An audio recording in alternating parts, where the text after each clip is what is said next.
Neste vídeo, vamos falar de tributação de lucro em bolsa de valores. Primeiro, vamos falar de ganho de capital com ações. E depois, vamos falar de ganho de capital com fundos imobiliários, que é um pouquinho diferente, né? Pouca coisa. Você investe em bolsa de valores? Já ganhou, ou melhor, lucrou com ações e fundos imobiliários? O ganho de capital em bolsa de valores com venda de ações é tributado com a alíquota de 15% sobre o lucro obtido. Isso no caso de ações, tá? E se você fizer o day trade é operações em que se compra uma ação e vende no mesmo dia. No caso de day trade, o imposto de renda é de 20% sobre o lucro.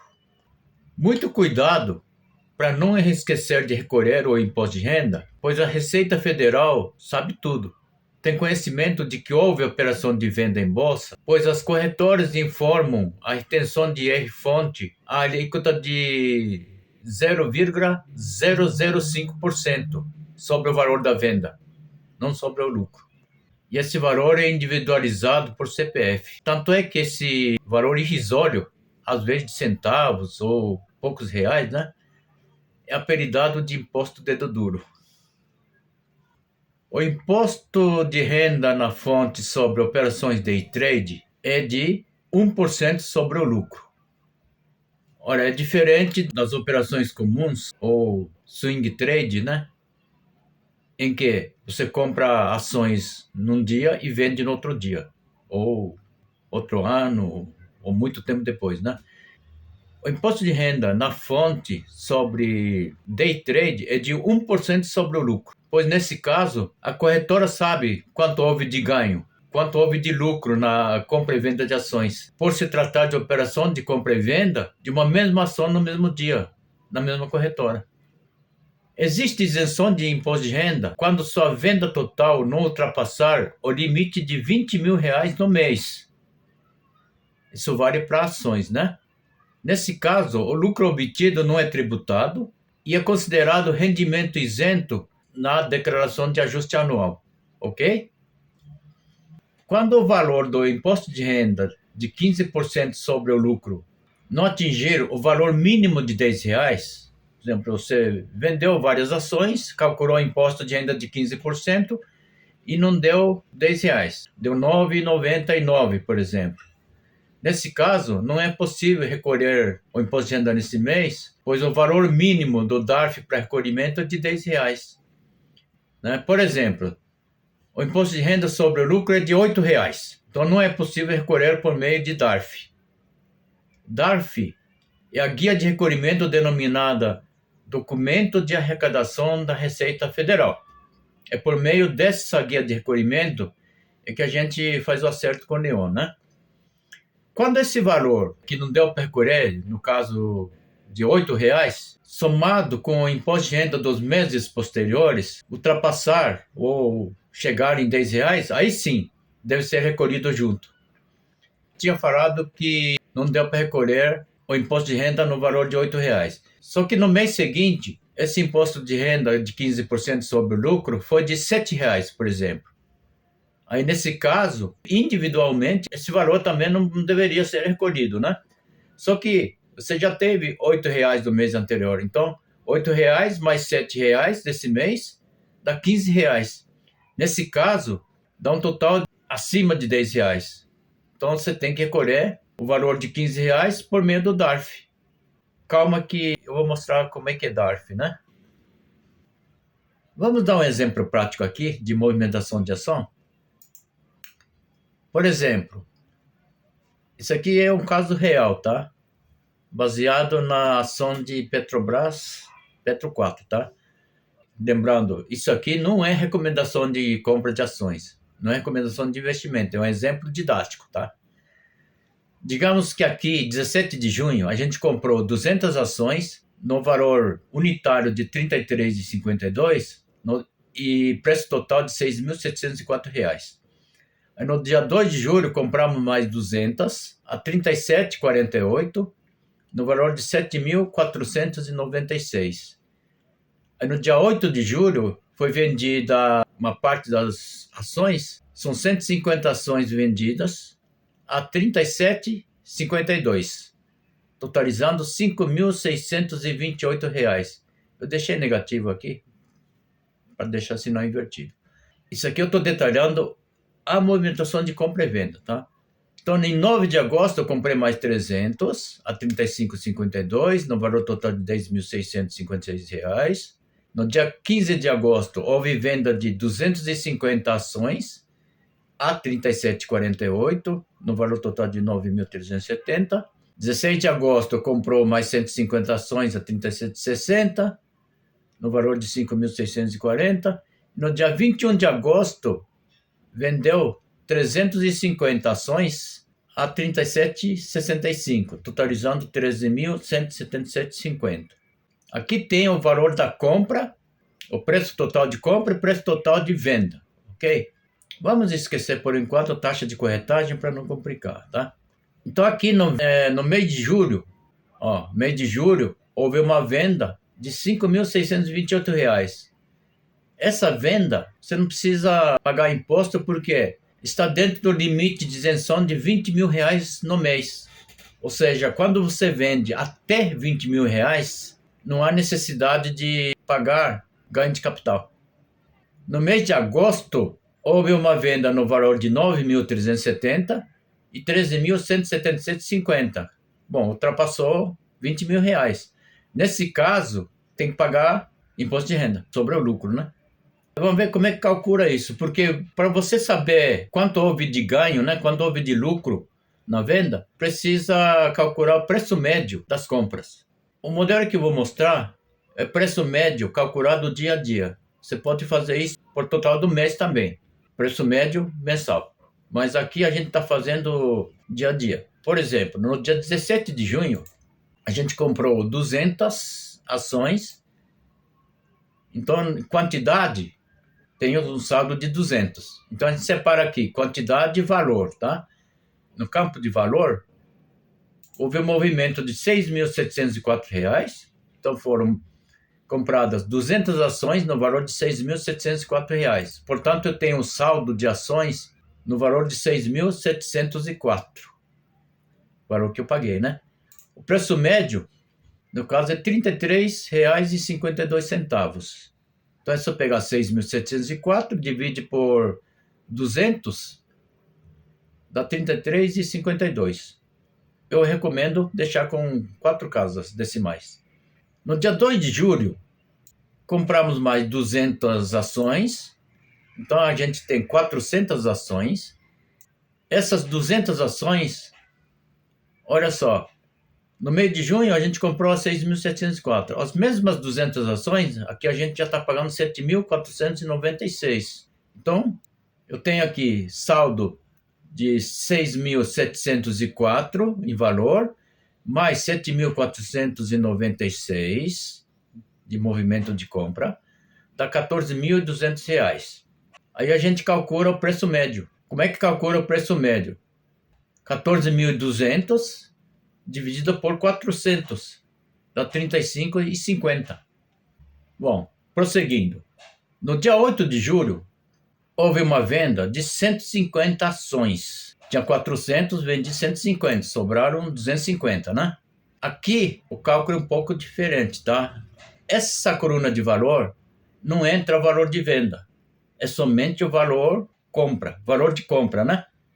Então, se eu tenho aqui saldo médio de R$ 35,50, calculado até a compra anterior, o que aconteceu aqui? Foram vendidas 150 ações. A quanto? Não é o valor de venda, aqui é o valor das ações, ou melhor, o custo das ações vendidas.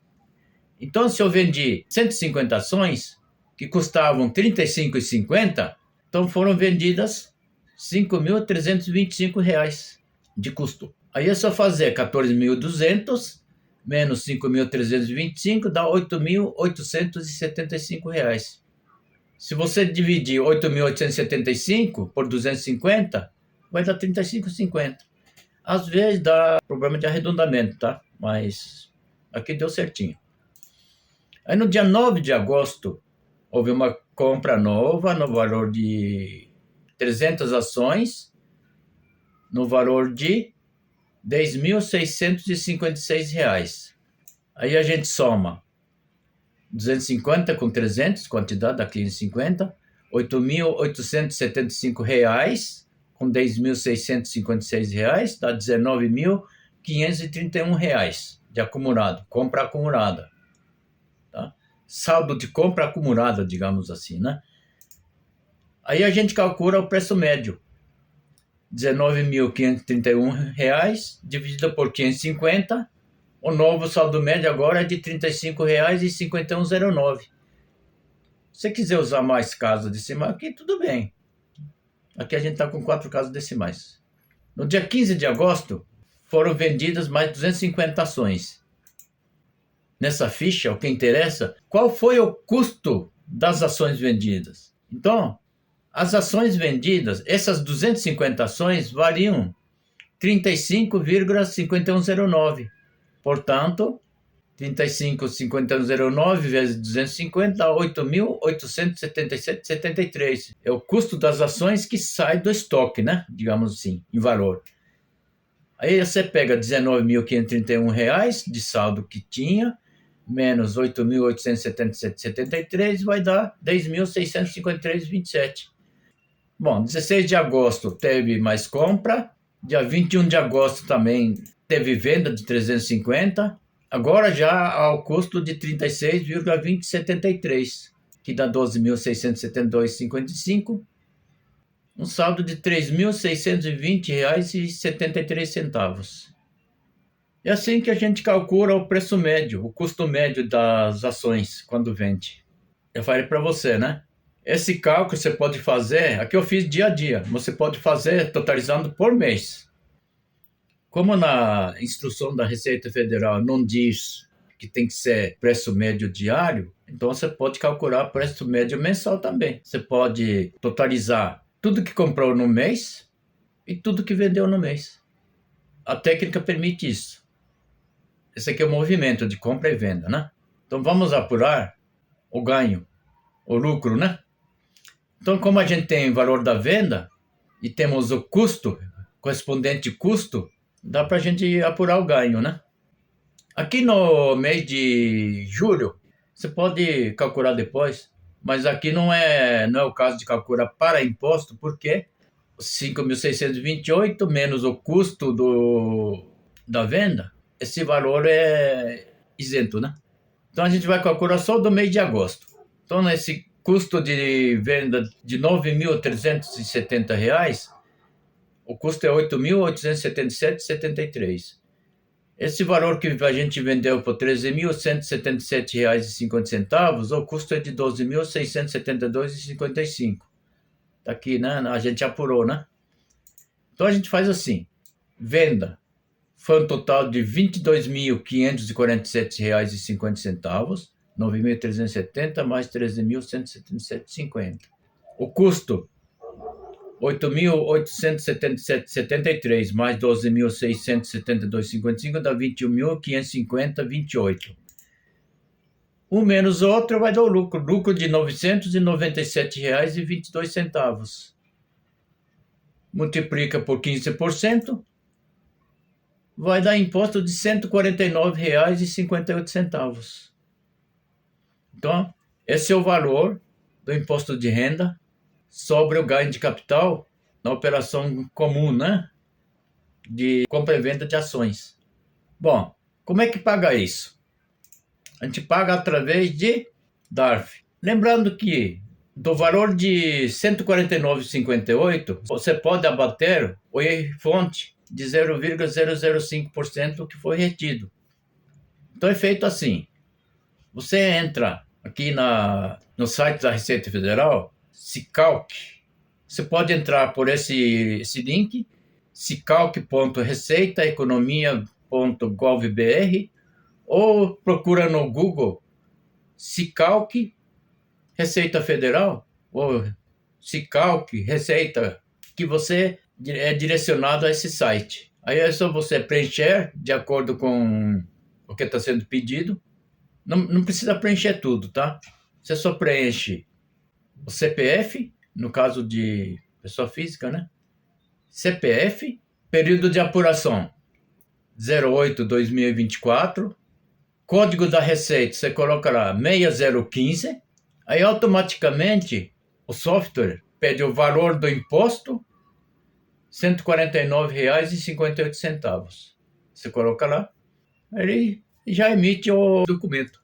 Com base nesse documento, você pode recorrer em bancos. Nesse caso, não tem código de barras, tá? Na maioria dos bancos, você pode pagar o imposto. Se informa os dados solicitados e recolhe. Há um lembrete, né? Neste DARF, nós estamos compensando o IR-fonte, o que é bastante comum de acontecer. Eu mesmo esqueço, né? Às vezes, né? Às vezes, não, quase sempre. Bom, então aquele imposto de renda retido na fonte é perdido? Não. Nesse caso, como eu não compensei, é possível recuperar o IR-fonte na declaração de ajuste anual, ou ainda por meio de um documento chamado PERDCOMP. Nesse caso, é melhor falar com o contador, tá? Agora vamos falar um pouquinho sobre tributação de lucro, da mesma forma, de fundos imobiliários. Nesse vídeo, a gente desenvolveu exemplo prático de operações comuns com ações, inclusive o recolhimento de imposto de renda. Foram operações com ações, tá? Então, diferentemente do que a gente desenvolveu no exemplo, o ganho de capital com venda de cotas de fundos imobiliários, olha, estou falando compra e venda de cotas de fundos imobiliários, é tributado com alíquota de 20% e não 15%. Também sobre o lucro de qualquer valor. Qualquer valor por quê? Nesse caso, não existe limite de isenção de R$20 mil de venda por mês. Esse limite vale somente para ações. Não se aplica à venda de cotas de fundos imobiliários. Vendeu menos que 20 mil, tem que pagar. Então, cuidado. Mesmo porque tem aquele imposto de renda na fonte, conhecido como dedo duro, né? No caso de fundo imobiliário, o que é isento são os dividendos. Em ações também, né? Dividendos são isentos, né? Então, o pessoal confunde muito a isenção do fundo imobiliário com isenção de ganho de capital, né?